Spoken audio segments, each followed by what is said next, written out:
Hi, I'm Tommo. I've been known as the bloke who has had 100 jobs. Well, 101 just come up. The other day, while walking, my mobile phone rang. It was an old mate of mine, Alan Porter.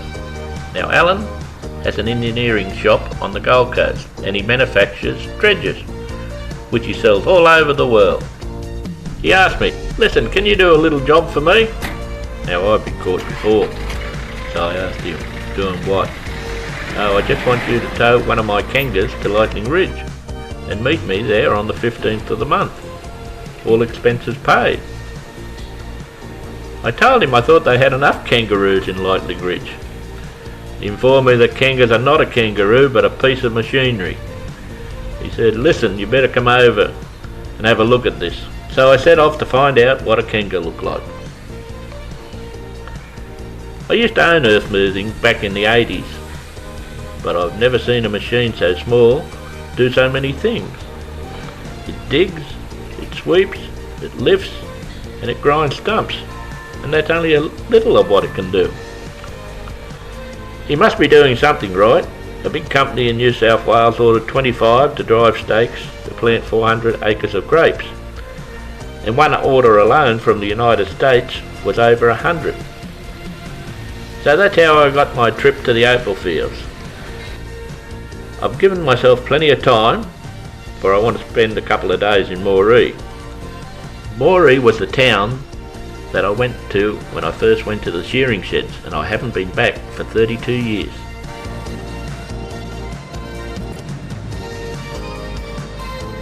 Our first stop after leaving the Gold Coast is Cunningham's Gap. I never stopped here until one day I had to go to the loo, and from that day on I never go past the Gap without stopping. The Gap has some hidden secrets. As the girls head for the loo, they find large staghorns, tree ferns, and all types of wild orchids.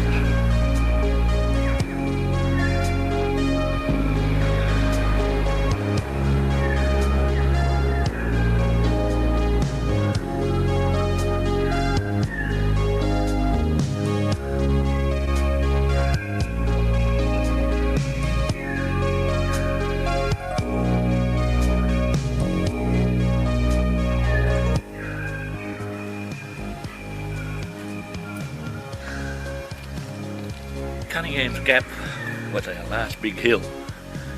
Now it's just rolling hills into Warwick, and after that it's flat plains. It's a piece of cake from here on. The Newell Highway is a very busy road. I think there is more semi-trailers on this road than any other in Australia. And because the road was not built for heavy traffic, it is in constant repair. So take care. If you want to see a town, go to the air. Betty was very keen on the idea until I told her it was a little aeroplane. Oh, I'm sorry, I've not introduced Betty. Say hi, Bet. Hi, I'm just going to check out the shops. So she's off to take a walk up the main street and do some shopping, and I've got a date at the airport. There you go, mate. There you go, mate. All right, look at that. Put you this side here, so just watch it. Righto, mate. Here. That's all there. 5 inches, a bit hard, that one. When I first came to Moree back in the 50s, the main products were produced from sheep and cattle. Most of the wheat was grown east of Moree. Well, look at it now. All the ploughed paddocks are for the winter crops, wheat, oats, etc. The big building over there is a cotton gin. It's just unbelievable the way cotton has taken on. These white paddocks are all cotton, and they're in the middle of harvesting at the moment. That machine painting a brown line behind it is a cotton picker. It plucks the little white fluffy balls from the plant and stores them in the hopper. It's then taken to the end of the row where it is pressed into modules.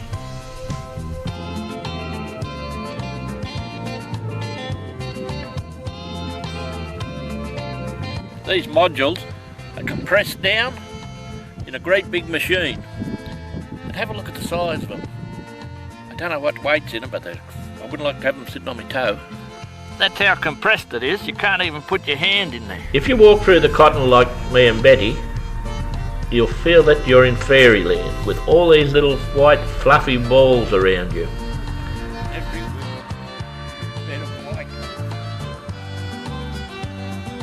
Now that one's not quite ready to come out yet. I have to leave that a little while till it opens up like these. See, and then you can just pluck it out like that. That's what the machine does. And then they compress it into these great big modules, and the next thing you're wearing it as a shirt.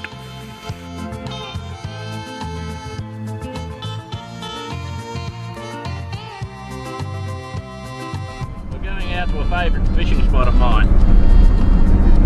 Now we're just going to pull up at the sign up here, and I'm going to ask you, can you get your tongue around this name of this place? It'll only take me a minute.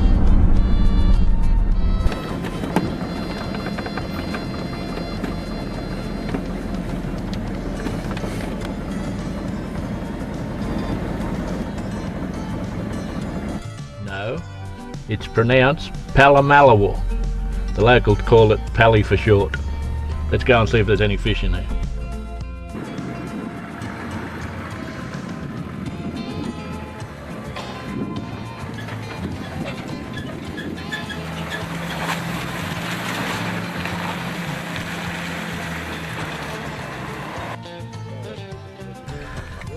Well, these inland rivers, sometimes they fire pretty well and sometimes they don't. I'm not going to take a chance today. I'm going to light a fire and I'm going to have smoked chicken for lunch. First off, we light the fire.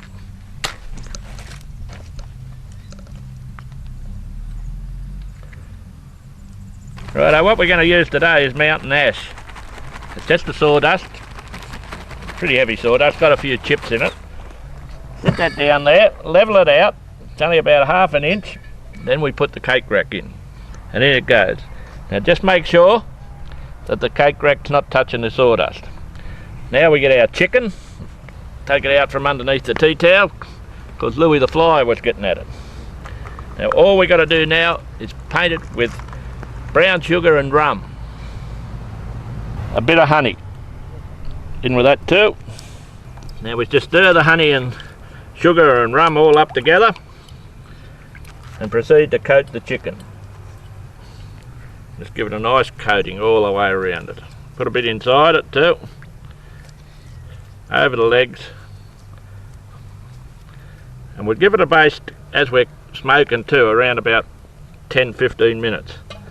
That should do it. Give it a bit more.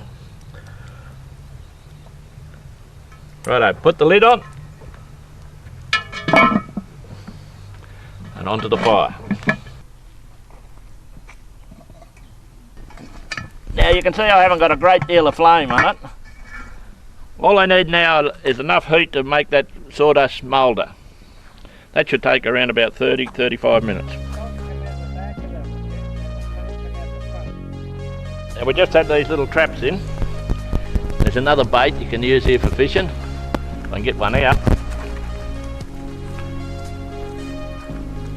Where is he? Lost him. There it is. It's a little shrimp. Now these little fellas are like a cousin to a prawn, only they've got great big nippers on them. And they can give you a little bit of a bite. Oh, like he just did then. Let go, mate. Now with these little shrimps, just put them through the tail like that. Get it out. And just throw it out. Not a bad sized worm, but these are the little fella for this area. Now, just put him in a couple of places along the way.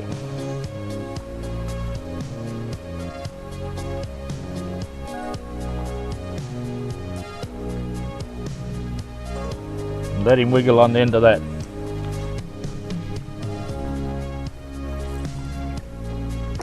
Now with this inland fishing, a good little trick is put a bell on the end of them. Now we just make sure they can't pull the rod in, we just bed it into those reeds. If a fish gets on there, the bell will start ringing. In the meantime, I'm going up with Betty.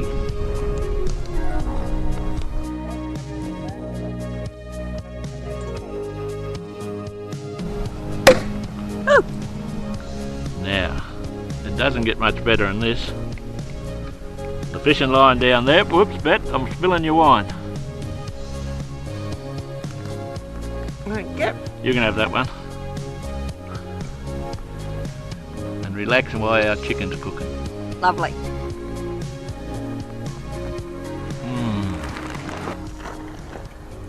I think my chicken is cooked. By the smell of it, anyway. Let's have a look.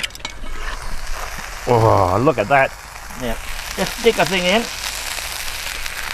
And no pink juice comes out of it, so that's cooked to perfection.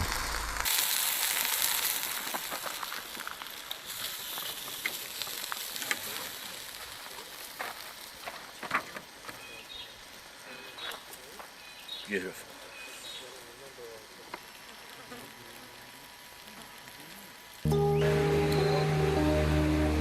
Now there's a place I haven't been for a long time, Moree Artesian Bars. I know Betty will enjoy them. The original bore was drilled in 1895 to a depth of 951 metres. You know that's nearly 1 kilometre down, and that was some achievement in them days.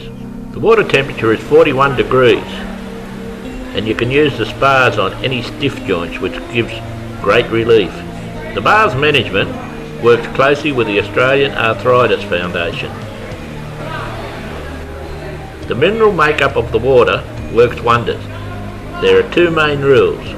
You must shower and use soap which is provided before you enter the pool, and no diving. Do not stay in too long. If you do, you'll feel like a truck hit you. Start with about 15 minutes and work up. One of my favourites is 15 minutes in the hot pool, then straight into the cold pool. It really gets the adrenaline going.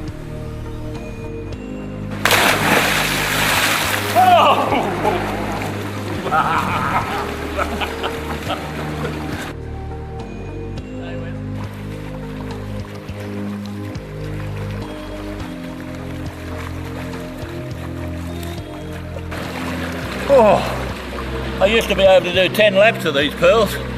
About one does me now.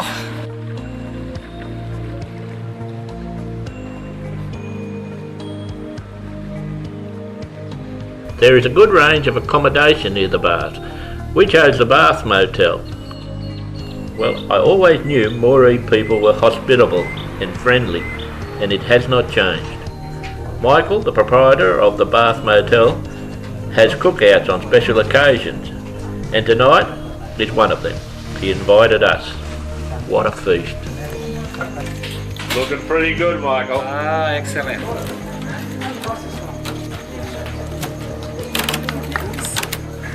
What a fantastic night this has been. Hey, you couldn't go past this cooking in a great big oven, better than my camp oven, I think. Now, if you're coming through Moree, don't miss this fella, I tell you. He'll give you a great time. No, Marty hasn't gone mad. They haven't let me at the wheel of one of these big aeroplanes, though I'd love to. No, this plane belongs to him, out at the Emerald Tavern in Moree. Come outside and I'll show you. Now these are a marvellous old aeroplane. I flew on up in New Guinea in them, I flew into Moree back in the 50s in them. And I think there's some of them in service still in the world. But if you want to have a look at this one, just pop out to Moree.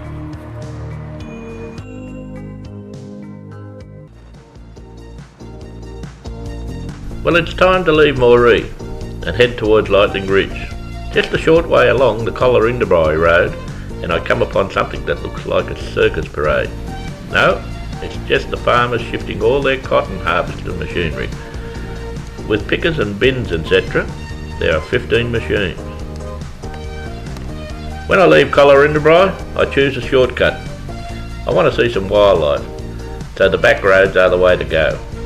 Be careful. If you hit one of these roos, they can do quite a bit of damage to your car, and it doesn't do the roo any good either. Keep your eyes open. You might catch a glimpse of an emu or two before they fade into the surrounding bush. But I can't linger too long, as the rain clouds are gathering in the west. These roads become impassable in the wet. As soon as the mobile phone works, it's Alan, and he wants to meet me just out of town. No sooner than I pull up and the machine is off the trailer.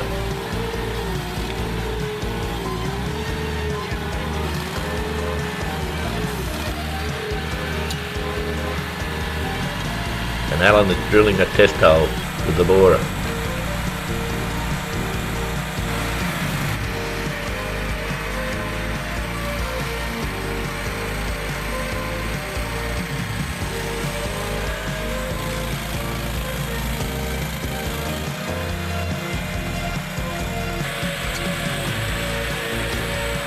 Matthew had a claim nearby and wants to try it out. He thinks he has an area where opal is close to the surface. And if there is no opal, he says he can build a loo over the hole. Alan and Matthew are like big kids with a new toy. If it doesn't get dark soon, they will have lightning rigs drilled out. Next day, we visit Peter Tune, where we are greeted by his dog, who also checks out the truck. It's not long and I realise that not all opal is found near the surface. Peter repairs drills. Some of these drills penetrate 100 feet or more. He informs me most is found between 25 feet and 90 feet. What actually happened was that, you know, years and years ago, we had the country here was a desert. It was formed by the uplift of the continent, and the sand blew in over where it used to be an inland sea. And with this, of course, there was a lot of shellfish and so forth that were killed, and the sand covered them as the continent uplifted. And with this happening, of course, you had all these shells underneath the sand. Now, millions of years later, they decomposed and they left cavities in the ground. And the water from the inland sea came in and it ran down through this high silica country into these crevices. And picking up the silica as it came down, it formed silica gel. And it fed into the crevices of the ground and where the fish had been and so forth. And this, of course, with the movement of the ground, we're not really sure exactly what happened, but the opal was formed fairly quickly in those crevices, and we get them in the shapes of fish and shells and so forth, you know. And that's what it's got all you blokes digging like buggery for. That's exactly what it is. Yeah. And with that happening, of course, it formed the opal there, and of course, over millions of years, you got hard caps and you got different levels. It happened 2 or 3 times. Ah. And that's how the opal actually formed. Well, but you got being that. silica gel, basically all opal is glass. Oh, It's yeah. the same consistency as glass. Where the molecular structure of it got shaken in the correct manner, you've got colour bars forming through the opal, and this formed on top of that black potch which I showed you earlier. And so we've got seam opal, and we've got knobbies and globules and all different sorts of shapes with it, but some of the bars that were formed through it become refractive as the molecules were shaken. He promises to take us out where some of his mates are drilling. But first he has to show us his invention, a new drill bit. It looks like something out of space. When drilling with this bit, there is no vibration. An old drill bit used to last 30 hours. The new one lasts 800 hours before the teeth have to be replaced. The girls spot some colour on the ground and are given permission to noodle. Oh, wow, that's a great one. There's all in here, look. Oh, I found some.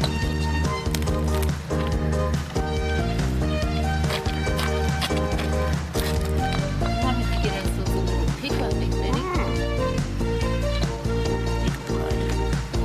Yeah, I think we might get a pick.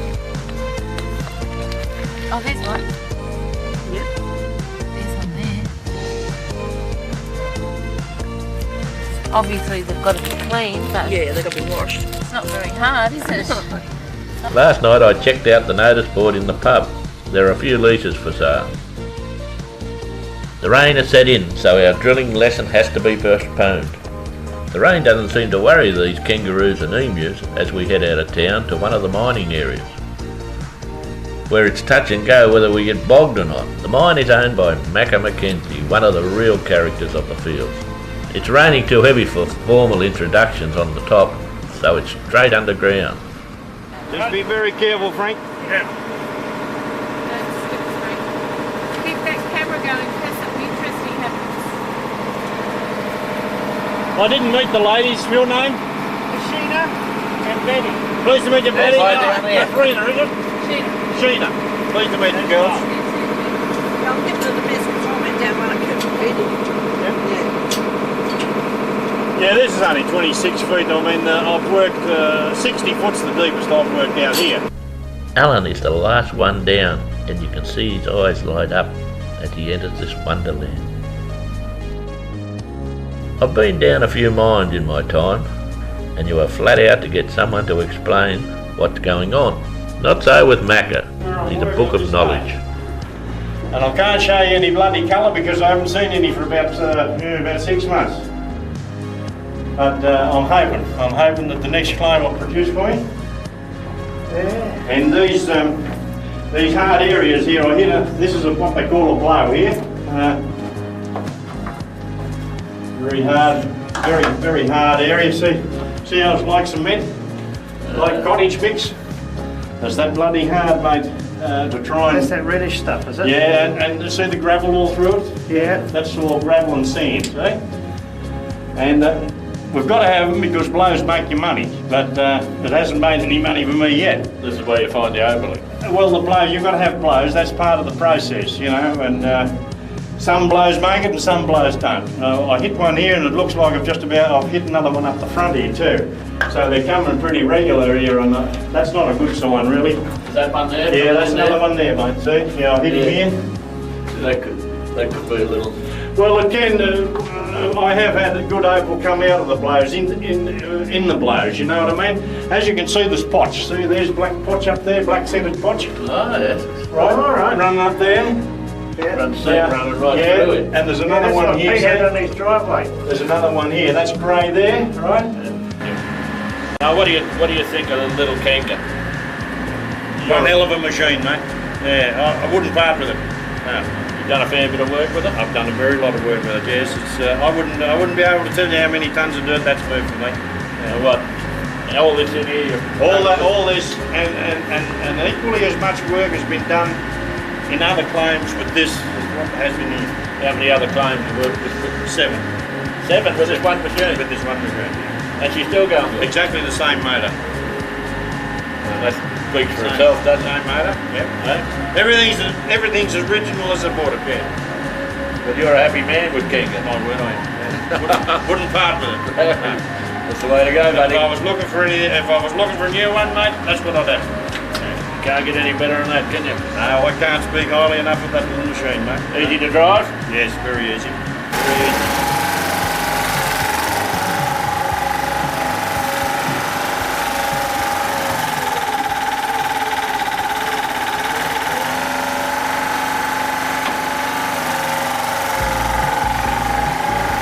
The way Macca manoeuvres between the roof support is something to watch. One slip and you get hit a prop and the roof comes tumbling down.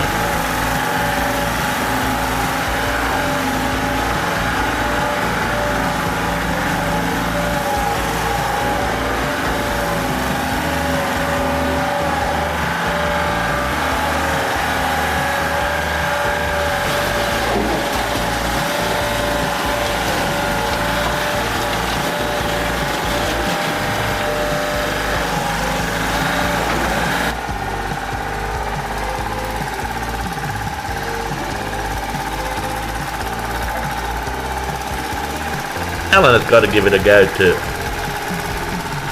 Alan and Macca discussed the workings of the little machine, looking for ways to improve it. Alan has taken it all in. I can see now why he is so far in front of his opposition. No, complaints? No, I have not got a complaint with that little bucket. I would not know how many tons of dirt that's moved. That shaft, the 3-foot shaft that I've backfilled, it goes over there, right? See the green there? Yeah. One of these days I'll come down with the jackhammer and knock that down, and you know, there might be a little stone or two in there. You can see it in around the. There's purple over here somewhere, purpley blue. Oh, you're on the case, Mike? Yeah. You don't have any trouble with the roof coming down? Well, you know, you get to know your roof conditions. I had 26 years in the coal industry. This apparatus is the digger. It looks like something out of Star Wars as it drags itself to the mine face.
much would a hole like this now be put in? Well, in today with the cost of everything going up, mate, a hole like this would probably cost you anywhere up to about $1,000. You know, depending whether you have the drill ready to blow. It costs you so much to blow the cap, you know, and if they've got to blow 2 or 3 times, a hole like that becomes pretty expensive. How much a foot? I think today's rates are $12 a foot. It is expensive, isn't it? Yeah, yes, you know, it's not as... It's so cosy underground, I don't want to leave, but up we must go. Well, this has been an experience. I've seen things today that I haven't seen in this short life I've had. It's really opened my eyes up here at the end of the day. I think they can work underneath here with these little machines and get such beautiful stones out of there. Oh, I'm getting too old for this. No, I'm right. Right, mate, I'll get to tell you when I'm off.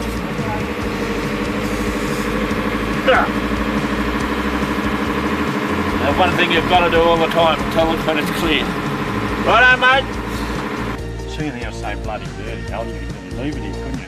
Probably, yeah. We've got to take it away with us. Why not?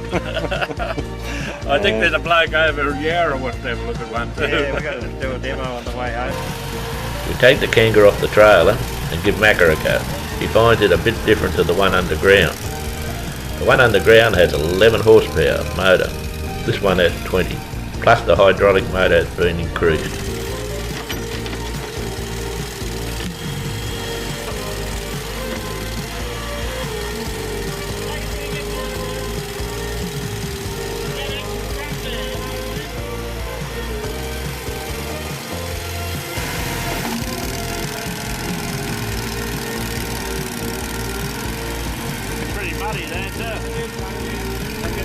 Alan shows how easy it is, and it's not long before Macca asks.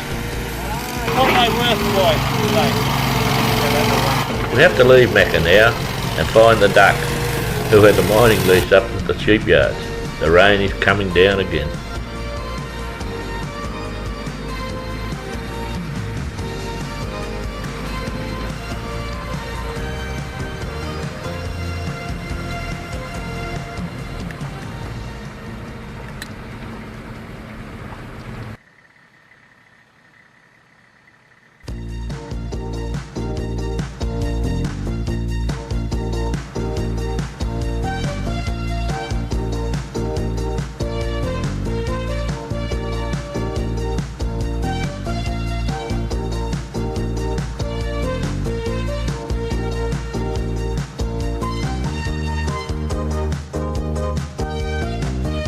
We follow the signs and it's not long before we find the duck.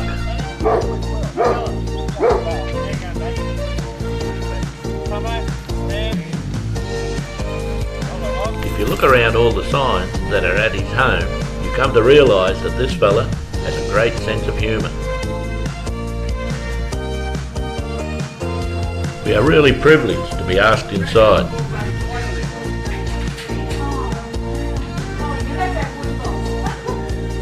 We don't have to mail it, send it, post it, or just wait for it to come. He shows us some great artwork. And Alan meets Muffy the dog.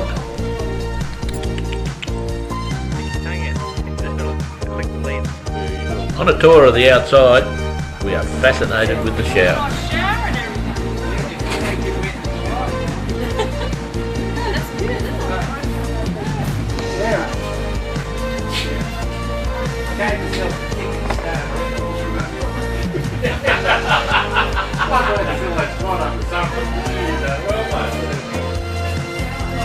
The duck's humour emerges again when we see his barbecue and his bowling green.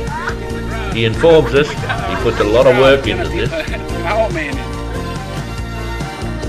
I asked the duck about the grave and I realised how much he loves this place. The headstone has a heart and the sole of a shoe on it, and the duck tells me it's a symbol that his heart and soul is buried here.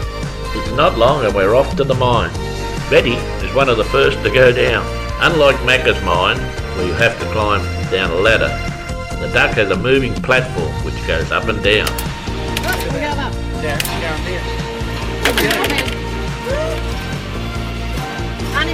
A beautiful head just gonna got chopped off. That's a lie. No, I'm alright. All you have to do is stand on it. Down it goes. There are safety switches that stop us from free falling.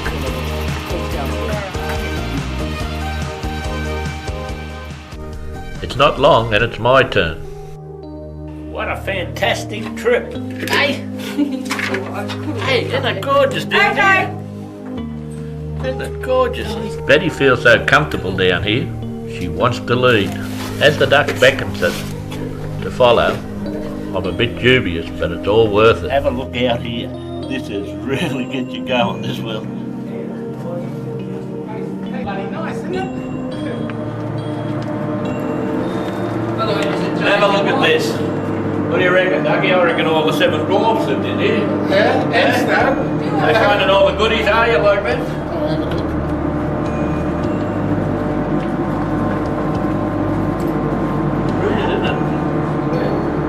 Not long and we find the Kanga. The duck informs us it's the heart of the mine. If you can't shift dirt, you can't mine. Jo, the duck's wife, has been digging by herself in one corner of the mine. A few weeks before we arrived, she found colour. She's very excited about it. First colour in 12 months. Where did you find it? Here. Yeah, you can see it there. Yeah, it takes us 3 days to get to that. And that's a bit of red, is it, Jo? Yes, that's red there. Jo and I have to leave the little nook as the boys have started the machinery to enlarge Jo's find.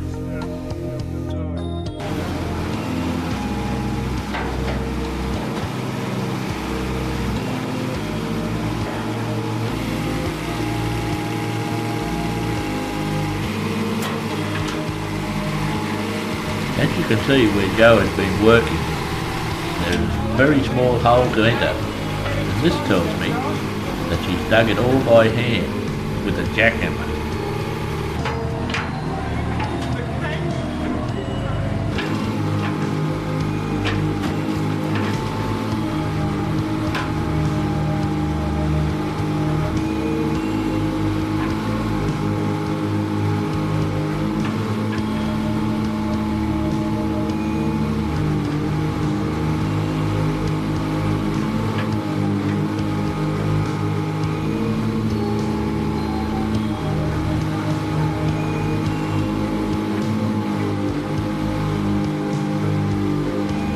The duck says it won't be long before he gets to the heart of the mine, the Kanga, in to start shifting dirt. We are running out of time, so it's back to the surface. When you look at the old railway carriage and all the other odds and ends, you'd never guess what's down below. We are privileged as the duck brings out some of his treasures, and what treasures they are. Ducky, what sort of bone would that be, mate? Well, I reckon it'd be out of a small dinosaur. A few million-year old, eh? And some, mate. And some on top of that. And I reckon that'd be a smaller dinosaur. Oh, yeah, look at it, mate. Fantastic, isn't it? It is indeed. Where's that muscle? Show me that muscle. Shani, have a look at this. This is blow your way. What do you mean? Is that It's a muscle. But you get them ovalized and all sorts of stuff. That's an Hollywood. And you found that in there? Yeah. And there's a dinosaur bone here. Oh, show me that. There we go. Cut it up to see what was in it. That's the other bone. That one's got arthritis. See how it's worn there? You can see it's a muscle. You can indeed. Oh, how old must that be? Millions of years old.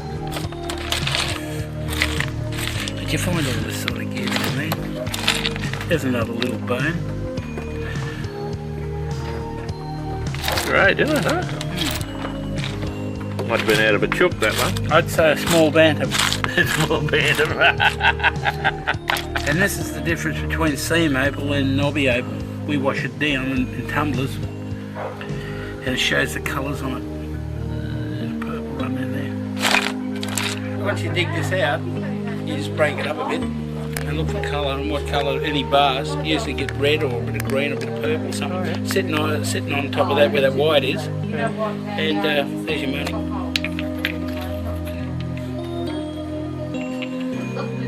Some make it and some don't. You can see the different colours of it.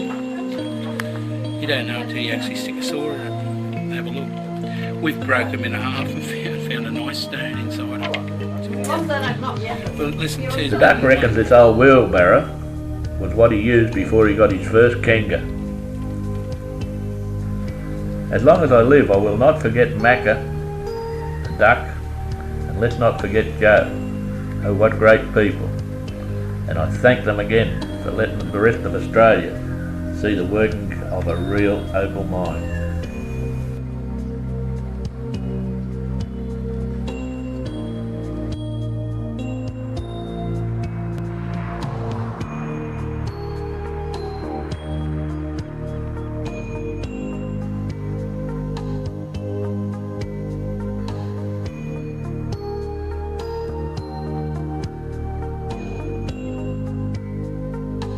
Our next stop is the washers.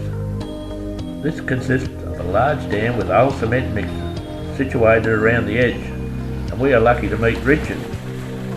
He gives us a rundown on how things work. What are we looking for, Richard? Well, what are we looking for? We're actually looking, I was hoping to have better stuff in here, but we want some good looking colours. They're not quite good enough. If that was better colour, that'd be worth a good little stone. But it's only purple, unfortunately. That's a bit better colour. But it's only seam at the moment. We're actually looking for knobbies, but I haven't got them in here today. Unfortunately. Well, you won't be long before you find them, will it? I got a bit of a section over these bars there. It looks alright. A lot more dirt dug with the opal, unfortunately. There's a hell of a lot of dirt mixed with it. Just need a bit of black there. Yeah. You're looking for the colour on the black. It's never made properly, but it's Never cooked properly. It's a little mug stone. It's something you'd whack in a ring or something, you know. Yeah. We're very lucky to get Richard to show us this, because most times they don't want to show you anything Yeah, a that lot they're of doing. people won't. There is most of us don't worry about it, you know. But there are a few that get very upset. There's a lot of people. There could be a lot of money on the table, and they don't like letting people see it, you know. The main thing, if you're going to come out here and you want to see something like this, ask the people before you come onto their property. Yeah, that's exactly right. Most people will let you. They're genuine people. They're pretty fine. Bit of colour on that. Yeah, most of that sort of I don't worry about. That sort of stuff. You can take a collection for yourself if you want. It's rained again overnight, and it's too wet for our drilling lesson. So we are off to meet Helen, who is a cutter of the opal. To me, this is one of the most fascinating things about opaling. You going to cut a stone for us today? I will. What do? You stick them on those little sticks, Helen? Yes. Yeah, I'll just show you what we do. That'll be interesting. What are you taking up smoking? I've already smoked for a long time. You just have a stick with a bit of jeweller's wax. And heat it up. Not too hot. If you have it too hot, it can crack the stone.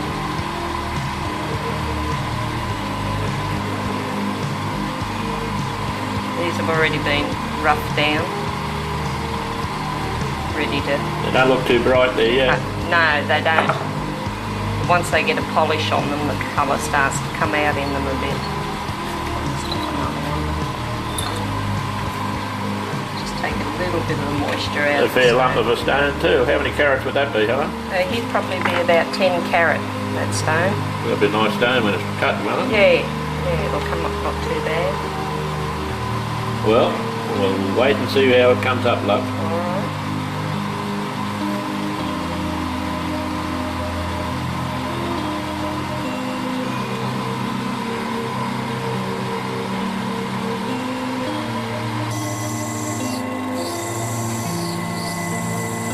Helen has been cutting opals for many years, and what a collection. Hard on your eyes, Helen? If you have a long day, it can be, Tommo. Yeah, but it's not too bad.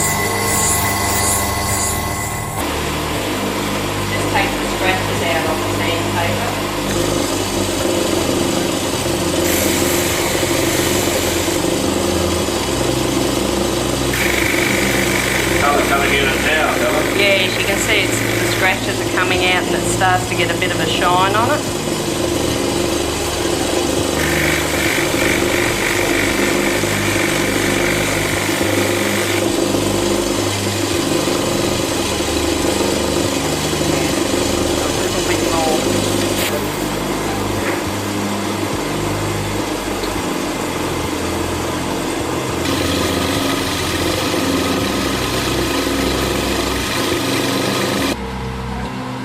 Well, it didn't take you long to cut those, Helen. No, well I've got to polish them yet, they're not finished. Oh, they're not finished? No, not quite. Oh, we better let you finish them, had we? Big polish. Righto, love. And a pre-polish on a diamond wheel.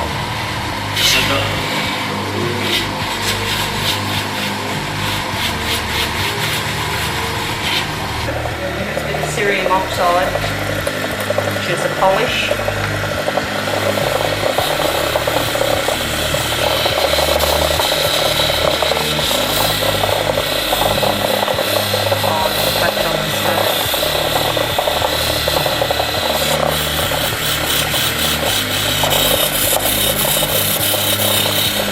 Well, Helen, they are absolutely beautiful, love.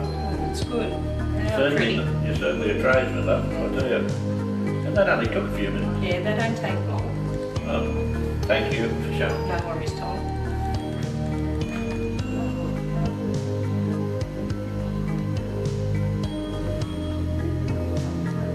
Now these are what they're looking for when they put them through the agitator and wash them. Well, what they call knobbies. Now they run a saw through that, and if there's any colour, there's no colour in this one. If there's any colour, it comes up. Now that's what it looks like before you cut it. Now there could be colour in that one, that might be worth a fortune. We don't know until we cut it. Same as that one there. That'd be a lovely long stone if it's got colour inside it. At last it stops raining, and Peter takes us out to a rocky ridge where some of his mates are drilling.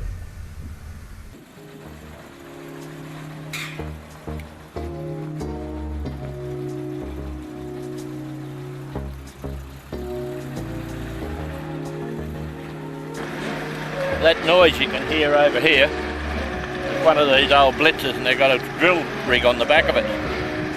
It's a 9-inch drill. What they're doing, they send that down first, and if they hit some good sandstone or a bit of colour, then they put the big drill down, which is around about 1 metre across. Let's go and have a look at this one. I have to feel for the old pioneer miners who had to dig by hand to depths of 20 to 40 feet or more. And you realise how hard they work.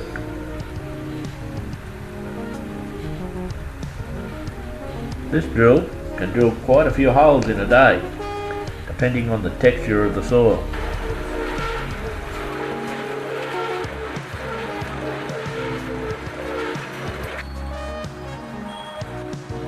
When a little ironstone showed, the dirt is diverted to go through a tumbler and then caught in a container to be washed. The soil is then placed in a cage that resembles a spin dryer, and water is sprayed over it as it spins. But alas, no colour this time. I think I'm up for a new pair of shoes, as the slurry from the spinner is all over the ones I'm wearing.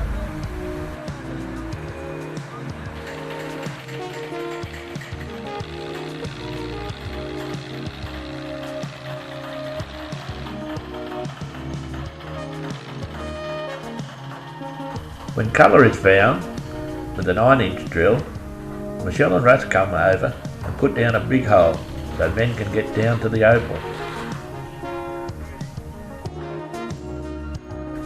Michelle, what a woman. In the last World Championship for shooting, Michelle won a bronze medal for the pistol shoot.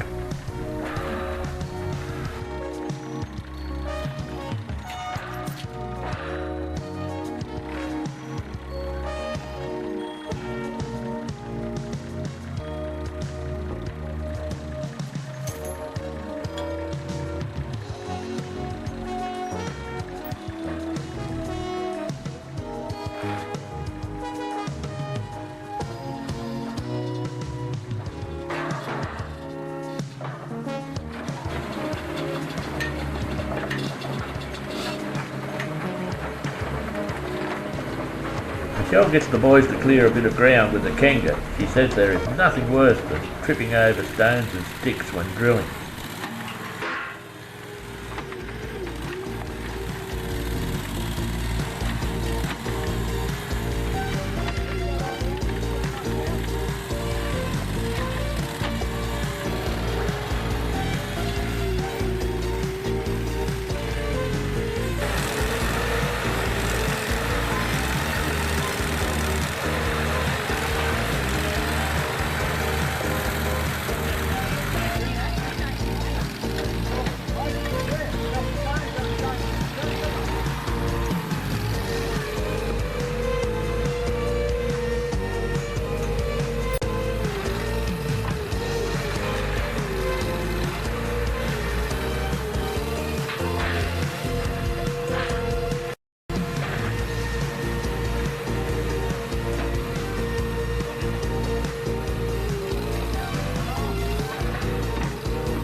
Russ shows us how to start a big hole. He also hates to see people idle and gets the fellas to fill in the last hole that they dug.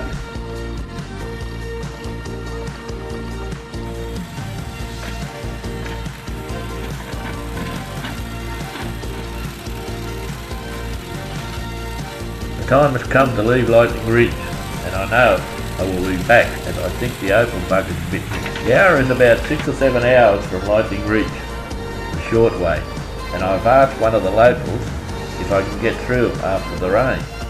He tells me if I'm towing the Kanga, I have no hope. So it's up to Bolin for me.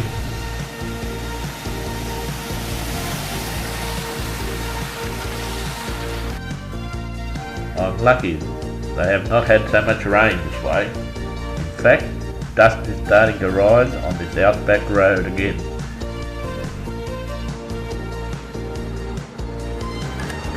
These little wild pigs don't seem to worry about us. Pigs are a real worry out here, as they kill lots of sheep and even cows if they are calving. You can see why if you see the size of this one. There is a small industry shooting wild pigs, as this ute shows, as it is fully loaded with big ones going to the freezer, nothing under 80 kilos.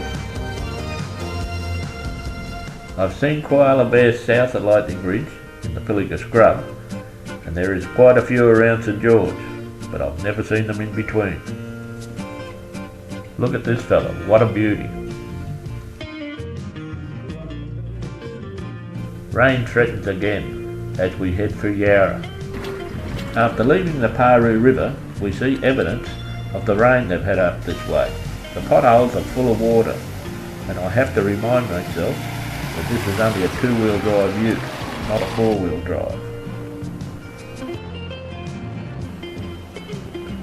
The first creek is not too bad, but every creek after has much more water running in it, and it's only a matter of time before we're stopped.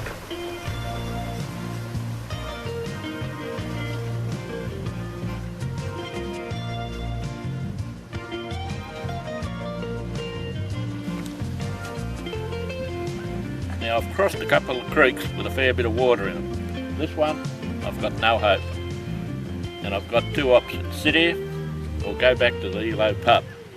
Now, there's a few clouds up in the north. If they get a bit more rain, I could be stuck here for a couple of weeks, so I'm heading back to the Elo pub. Just a minute before I go, I'll show you why we were trying to get to Yarra. These are what they call Yarra nut. One of the prettiest stones you could ever see.